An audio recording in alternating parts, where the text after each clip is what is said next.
Opposition leader Omar Ayub کہتے ہیں کہ تشدد ہم پر ہوا، لوگ ہمارے شہید ہوئے، ہم کس چیز کی معافی مانگیں؟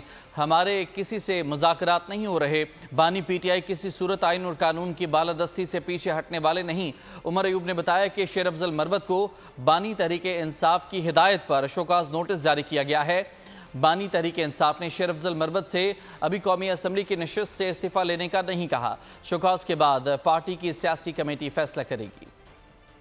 15 ہمارے ینگ لوگ، نوجوان لوگ شہید ہوئے ہیں۔ شہید ہمارے لوگ ہوئے ہیں، معافی ہم لوگ کس چیز کی مانگے؟ معافی ہم لوگ رب سے آدمی مانگتا ہوتا ہے اپنے گناہوں کی۔ ساری دنیا کو رب سے معافی مانگنی چاہیے گناہوں کی، پر یہ مسئلہ یہ ہے کہ آپ جو لوگ ہم سے کہہ رہے ہیں وہ ہم سے معافی مانگ نہیں۔ ابھی شو کاز نوٹس ان کو ایشو ہو جائے گا آج، جس طرح کہ وزیر اعظم عمران خان صاحب نے بات کی ہے۔ عمران خان صاحب نے یہ ہدایت دی تھی کہ پولیٹیکل کمیٹی ڈیسائیڈ کرے۔ سبسکرائب کریں اور بیل دبائیں تاکہ کوئی خبر رہ نہ جائے۔